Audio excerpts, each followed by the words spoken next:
Olá, boa noite. Olá, boa noite. Católicos de todo o país se reúnem em homenagem ao Dia da Padroeira do Brasil. O presidente Jair Bolsonaro vai à Basílica de Aparecida e faz leitura de trecho da Bíblia. E você vai ver ainda. Depois de 2 meses internada, jovem que teve o couro cabeludo arrancado em acidente de kart sai do hospital. Essa primeira aula vai ser importante para dar um pouco de liberdade. Vou no shopping assistir um filme.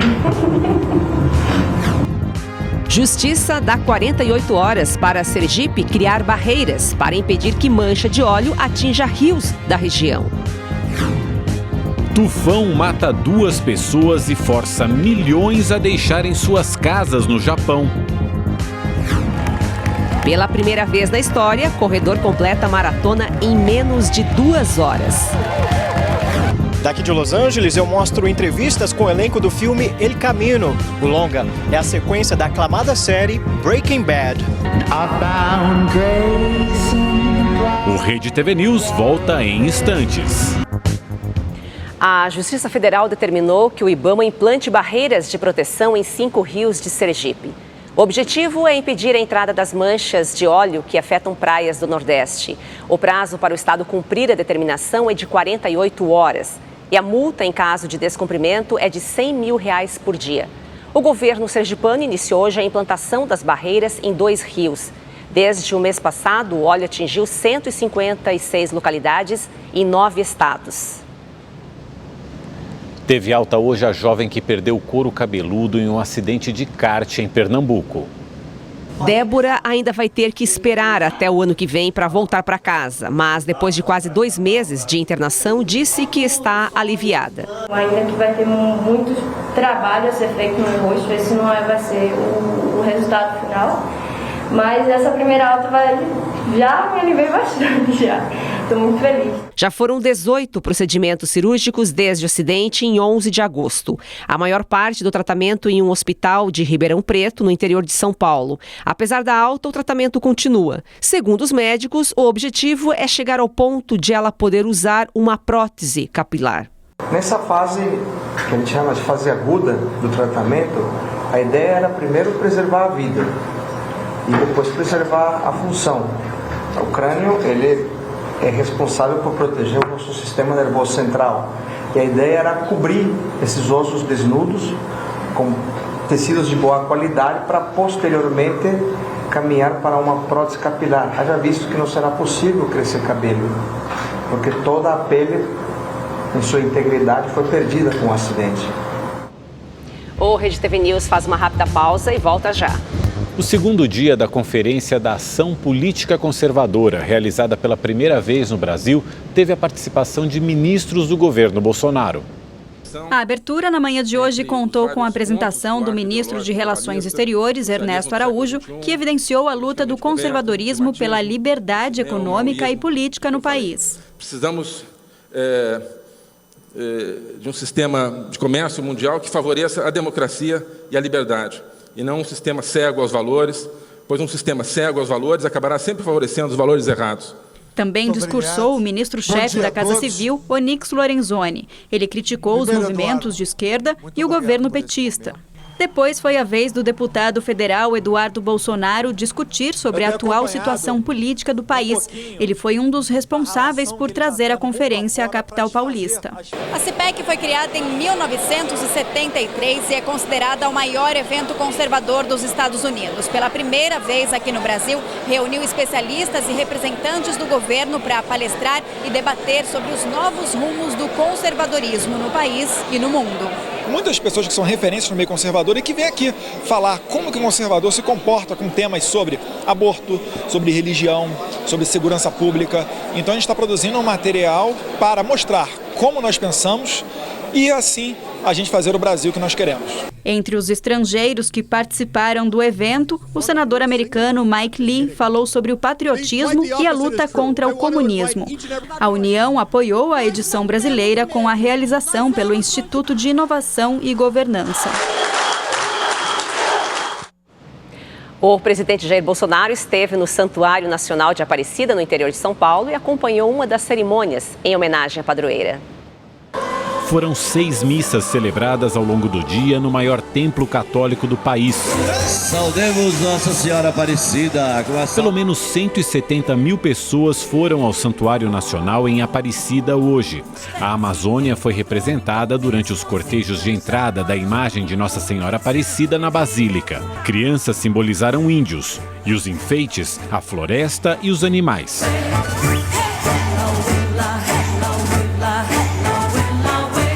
O presidente Jair Bolsonaro chegou à cidade por volta das 3h30 da tarde e participou da missa das 4 horas, presidida por Dom Orlando Brandes, arcebispo de Aparecida. Bolsonaro comungou e leu um trecho da Bíblia. O presidente falou com exclusividade à TV Aparecida. Eu respeito todas as religiões. Eu sou católico, minha esposa é evangélica e o respeito acima de tudo. Bolsonaro aproveitou para falar sobre a Amazônia. Alguns querem que nós demarquemos a Amazônia toda como um grande parque ecológico para o mundo. Isso não vai ser feito no que depender do meu governo. É buscar maneiras, como estamos fazendo, de desenvolver a região, respeitando aí o meio ambiente. Focos de incêndio e queimadas, nós estamos numa das médias menores dos últimos 15 anos. Não tem porquê de todo esse alvoroço. País do primeiro mundo, estão de olho sim, não é no índio e na floresta, são nas riquezas minerais que temos lá. E neste dia de Nossa Senhora Aparecida, o Rede TV News mostra a história de fiéis que dizem ter obtido graças por intermédio da santa.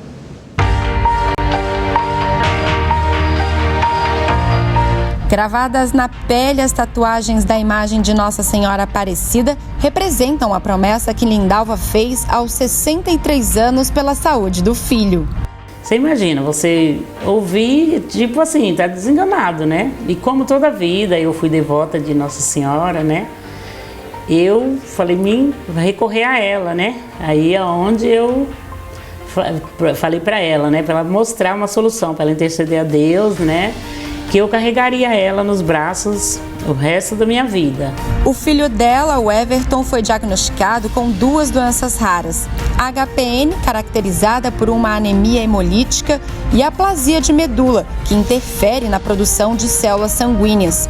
Em 2018, o Rede TV News mostrou o drama da família que lutava na justiça pelo direito de conseguir o remédio que ele precisava para sobreviver. É triste saber que o juiz autorizou a medicação não chega, a gente não sabe o que fazer. Depois de ouvir dos médicos que a vida do filho dependia ainda de um transplante de medula óssea, a aposentada recorreu à fé em Nossa Senhora Aparecida. Aí o médico falou, o seu transplante é para ontem. E aí, graças a Deus, quando o médico colocou, não demorou 2 semanas, apareceu 6 doadores. Os médicos emocionaram, você imagina a família, né? Sandra também tem muitos motivos para agradecer. E eu creio que foi a fé dos meus pais que pediram e Nossa Senhora Aparecida atendeu. Quando a Sandra tinha 7 anos, a mãe dela fez uma promessa. Pediu que se a filha fosse curada das convulsões que ela sofria desde pequena, ela cortaria o cabelo da Sandra e entregaria na sala de promessa no Santuário de Aparecida. Depois disso, segundo a família, o milagre aconteceu e a promessa foi cumprida. Como ela me deu essa bênção, né? Fui curada graças a ela. E então fui sempre pedindo e ela sempre atendendo meus pedidos. E hoje eu tenho meu marido, tenho minha filha e todos os anos nós vamos lá agradecê-la por tudo de bom que ela faz em nossas vidas. Depois do primeiro milagre registrado em 1717 por pescadores às margens do Rio Paraíba do Sul, em São Paulo, a santa continua realizando milagres na vida de muitos fiéis. Por isso, todos os anos, no dia 12 de outubro, católicos em todo o país lotam igrejas em homenagem à padroeira do Brasil. Só tenho a agradecer, só tenho a agradecer. Tem hora que eu pergunto assim, por que ela é tão boa para mim, tão boa, tão... Nossa, todas as graças que eu peço, eu alcanço, graças a Deus, Nossa Senhora, ela intercede, né? Este fim de semana acontece em Belém o maior evento católico do mundo, o Círio de Nazaré. De sexta-feira até domingo serão 13 procissões em homenagem à Nossa Senhora de Nazaré. Na manhã de hoje, os paraenses acompanharam a Romaria Fluvial.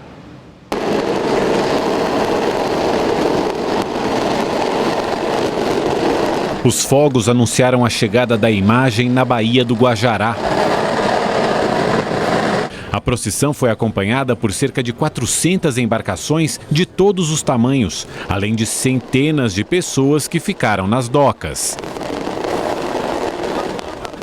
Um dos momentos mais emocionantes foi quando a imagem peregrina de Nossa Senhora foi erguida. Ela foi recebida por Dom Alberto Taveira Correia, arcebispo metropolitano de Belém, e abençoou os devotos que foram prestigiar a procissão. Amanhã acontece a grande procissão do Círio de Nazaré, que deve ser seguida por 2 milhões de pessoas. O Papa Francisco mandou uma mensagem aos brasileiros pelo dia de Nossa Senhora Aparecida. O líder católico enviou saudações e afirmou que leva no coração o povo do Brasil. E pediu que a padroeira do país acompanhe os brasileiros em suas dores e limitações e em seu caminho de paz, de alegria e de justiça. O vídeo foi gravado no Vaticano durante o Sínodo para a Amazônia.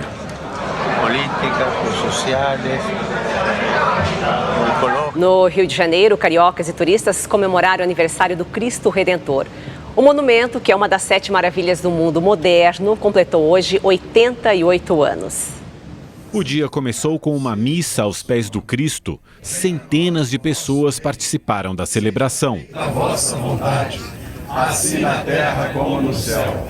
As orações ganharam sotaques de várias partes.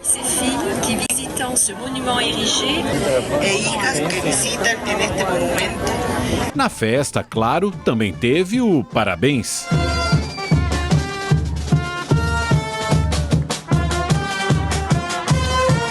Para o Cristo e para Renata, que faz aniversário hoje. Tá sendo muito especial, ainda mais que estou com meu marido, né? E como é dia de Nossa Senhora Aparecida, teve gente que aproveitou a data para pedir uma bênção especial. Y bueno, aquí estamos igual pidiendo por nosotros, por nuestro matrimonio y bueno, buenas vibras sempre. Felicidade muito grande, uma responsabilidade também, levar o Cristo, né, essa bênção bonita e a alegria, né? Cerca de 12 mil pessoas visitaram hoje um dos pontos turísticos mais famosos do mundo. É lindo, é maravilhoso. Independentemente da crença de cada um, o Cristo Redentor, com 30 metros de altura, olhando para a cidade maravilhosa, emociona, embala paixões e inspira canções.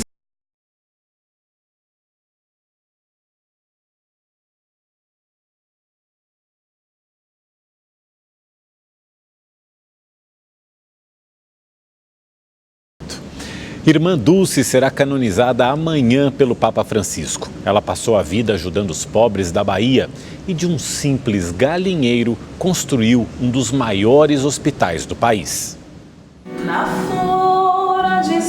Uma mulher do nosso tempo, uma história de amor ao próximo, de entrega, de devoção. Há pouco mais de 100 anos, em 26 de maio de 1914, nascia Maria Rita de Souza Brito Lopes Pontes, na freguesia de Santo Antônio, em Salvador. Esse era o nome de batismo de Irmã Dulce, que desde criança começava sua relação com os necessitados.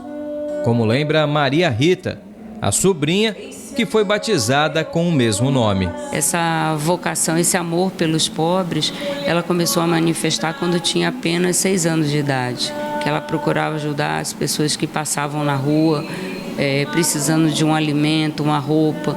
Então ela sempre foi uma pessoa muito preocupada com o outro. Aos 19 anos, em 1933, Maria Rita iniciou sua vida missionária. Recebeu o hábito e adotou, em homenagem à mãe, o nome de Dulce. Em 1935, começou o trabalho assistencial nas comunidades carentes de Salvador. Para ajudar os doentes, muitas vezes Irmã Dulce colocava em risco a própria vida. Nos anos 30, ela invadiu 5 casas na Ilha dos Ratos, aqui em Salvador, para abrigar os doentes que ela recolhia nas ruas da cidade. Ela peregrinou durante 10 anos por toda Salvador e foi sendo expulsa, foi sendo expulsa até ocupar, em 1949, um galinheiro que existia aqui no convento de Santo Antônio. Neste raro áudio, Irmã Dulce relembra o momento. Aí eu vim e falei com a irmã superior e disse: irmã, o negócio está ficando cada vez mais difícil, o prefeito não quer que bote gente lá. Aqui a senhora deixa eu botar os leitos aqui no galinheiro, nós tínhamos o galinheiro aqui do convento. Ela disse: pois não, só é melhor porque acaba esses problemas. Aqui o galinheiro é nosso, ninguém vai reclamar.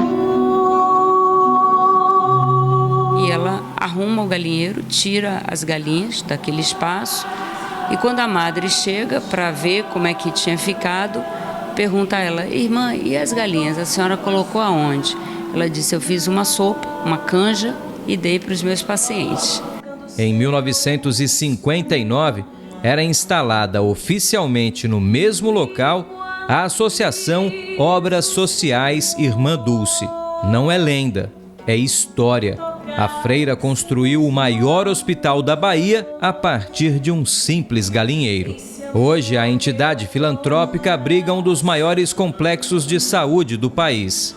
Por ano, são realizadas 12 mil cirurgias e cerca de 3,5 milhões de procedimentos ambulatoriais.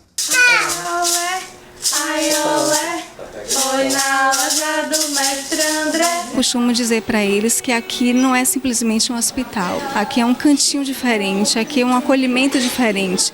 Então, assim, eu sinto mesmo o amor, a presença viva de Irmã Dulce aqui.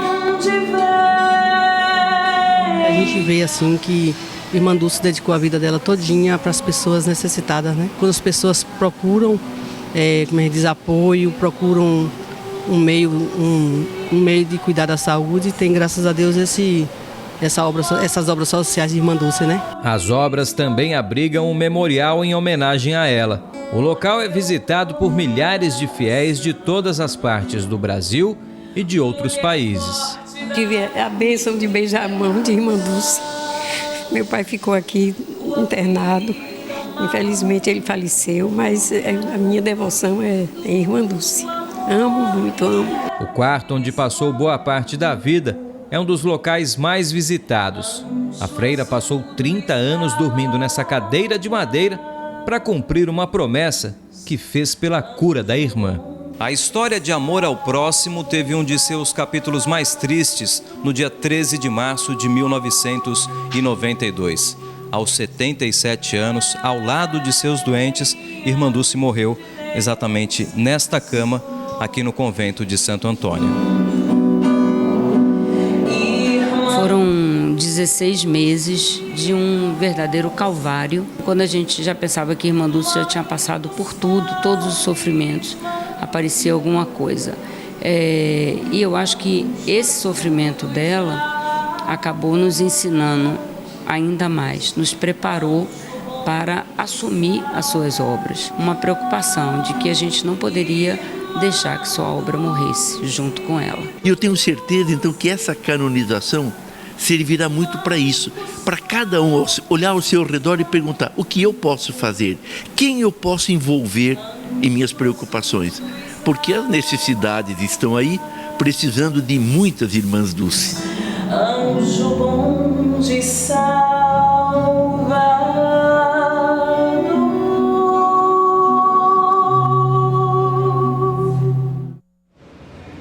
O presidente do Equador, Lenín Moreno, decretou toque de recolher na capital Quito e seus arredores a partir das 3 horas da tarde deste sábado. Ele justificou a ação como uma maneira de controlar os excessos e violências durante os protestos. Esta tarde, manifestantes invadiram prédios do governo e uma emissora de TV. Eles depredaram as estruturas e atearam fogo. Na rede de TV Teleamazonas, 25 funcionários estão presos sem conseguir sair das instalações. Os manifestantes exigem a revisão da reforma econômica que colocou fim ao programa de subsídios no país. O exército turco anunciou que tomou o controle da cidade de Haus al-Ain, no nordeste da Síria. A ação faz parte das ofensivas militares contra a minoria curda na região, que chega ao 4º dia. O Ministério da Defesa da Turquia disse em nota que foram bem-sucedidas as operações contra a coalizão de milícias das Forças Democráticas Sírias e que tomou o controle da área. Já os líderes da FDS negam e dizem que fizeram um recuo tático em apenas um bairro. Eles ainda denunciam a morte de quase 50 integrantes do grupo. Em Cairo, no Egito, o secretário-geral da Liga Árabe classificou a operação militar de Ankara como uma invasão e um ataque à soberania da Síria. Na noite de ontem, o Pentágono comunicou que militares turcos abriram fogo contra soldados dos Estados Unidos em um posto de Kobani, cidade síria que também faz fronteira com a Turquia. O governo norte-americano disse que nenhum cidadão do país ficou ferido, mas que a Turquia sabia que eles estavam no local. As autoridades turcas disseram que os americanos não eram o alvo. O conflito na região começou na última quarta-feira, após o presidente Donald Trump anunciar a saída das Forças Armadas dos Estados Unidos da região. O chefe de Estado turco considera os curdos terroristas e, por isso, criou uma operação para acabar com a milícia curda e criar o que chama de uma fronteira livre entre os dois países. No Japão, a passagem do tufão Hagibis deixou pelo menos 2 pessoas mortas e mais de 90 feridas. Ventos fortes e chuvas recordes destruíram casas, provocaram inundações e deslizamentos. Quase 500 mil moradores estão sem energia elétrica e mais de 7 milhões receberam ordens para deixar suas casas. 10 pessoas estão desaparecidas. Nos aeroportos de Tóquio e Chiba, milhares de voos foram suspensos. O fenômeno já é considerado o mais forte a atingir o país nas últimas 6 décadas. A previsão agora é que rajadas de ventos com mais de 200 km por hora devem atingir todo o território japonês na madrugada deste domingo. O prédio de um hotel em construção desabou em uma avenida movimentada de Nova Orleans, nos Estados Unidos.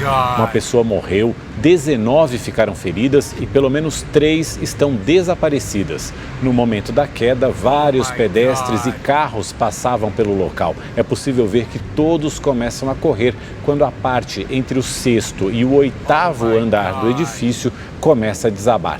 A causa do colapso ainda é investigada. Estreou esta semana o filme El Camino. O longa é a sequência da aclamada série Breaking Bad. O correspondente da Rede TV, Fábio Borges, entrevistou o elenco em Los Angeles. O protagonista, Aaron Paul, chegou à festa de lançamento mundial do filme após ser perseguido por viaturas da polícia de Los Angeles. Foi uma encenação, uma amostra da ação mostrada na trama. O longa é a continuação do último episódio da série Breaking Bad, exibida entre 2008 e 2013. A história começa com a fuga do personagem Jesse de um cativeiro de neonazistas. Traumatizado, ele tenta começar uma nova vida, mas precisa escapar das autoridades e também lidar com dilemas pessoais. O astro Aaron Paul diz ter ficado empolgado em voltar a interpretar o personagem que o consagrou. Foi ótimo. Foi como se eu tivesse reencontrado um amigo, porém muito destruído. Eu sempre quis saber o que aconteceu com esse personagem e agora a gente conta essa história. Apesar de ser a sequência de Breaking Bad, o filme El Camino também foi produzido para entreter quem nunca assistiu à série de TV. Isso porque o longa conta com trechos que recapitulam a trajetória do personagem principal. Por isso, o público em geral também vai entender facilmente a trama. A série é sobre um professor de química que, após ser diagnosticado com câncer, entra para o mundo do crime para garantir dinheiro para a família. O professor, interpretado por Bryan Cranston, faz parceria com Jesse, um jovem viciado em drogas. Esse filme se aprofunda ainda mais na jornada do Jesse e mostra a jornada dele.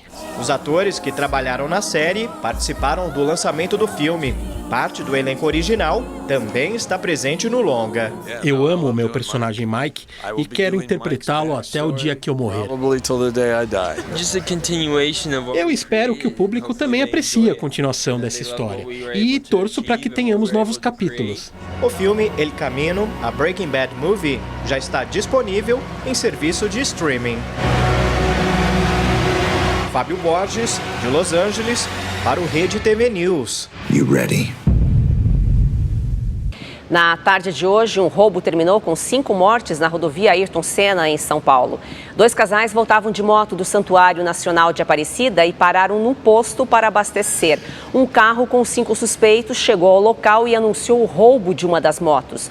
Os motociclistas eram guardas municipais de Tapecerica da Serra que estavam de folga. Eles trocaram tiros com os bandidos. 3 suspeitos foram baleados e 2 morreram. A namorada de um dos guardas foi atingida no peito por um tiro e morreu. A enfermeira, de 35 anos, deixa 2 filhos. A Secretaria de Segurança Pública de São Paulo confirmou que apenas um dos envolvidos no acidente de carro com o volante Ralph do Corinthians foi levado para a delegacia. O segurança de 44 anos realizou o teste do bafômetro e estava, de acordo com a secretaria, visivelmente embriagado. Ainda não se sabe quem dirigia o veículo. Um idoso de 68 anos saiu ferido do acidente. A assessoria do jogador disse que o segurança de Ralph dirigia o carro e tentou fugir da perseguição de 2 motos. Foi quando o veículo bateu em um ponto de ônibus, atingindo o idoso e foi parar no outro lado da rua.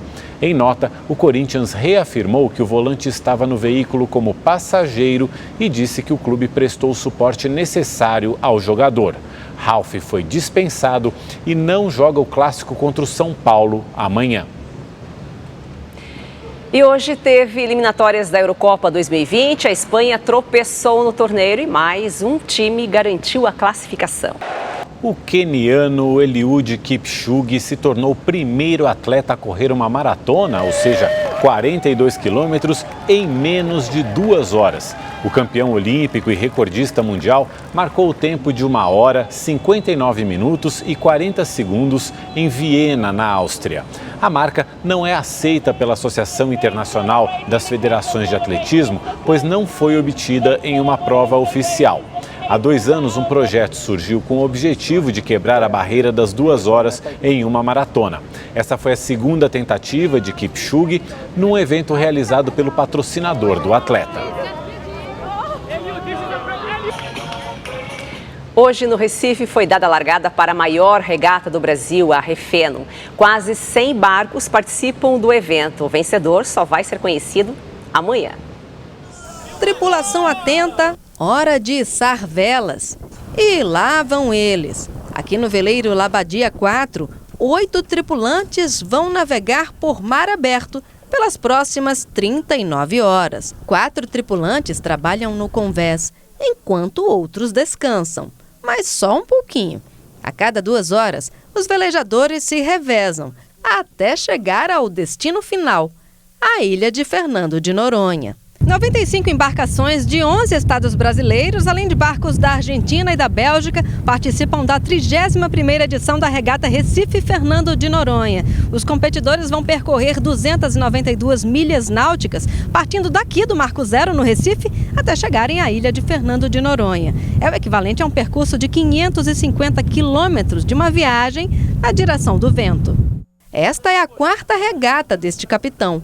Nas 3 últimas, chegou ao pódio.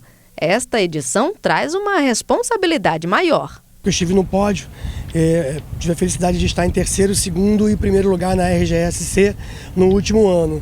Então tem uma expectativa da tripulação de que a gente se mantenha no pódio. O objetivo é conquistar o troféu Fita Azul.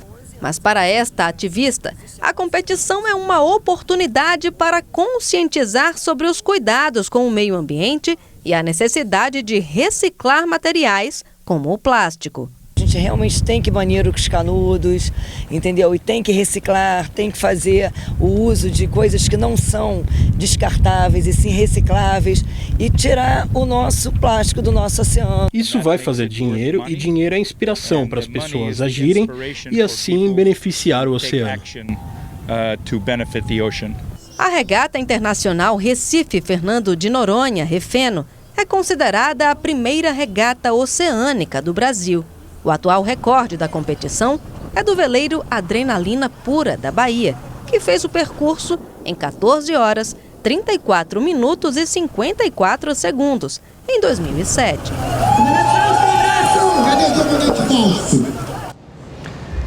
E acabou. A Rede TV News fica por aqui e você fica agora com Operação de Risco. Uma ótima noite para você e um bom domingo. Boa noite.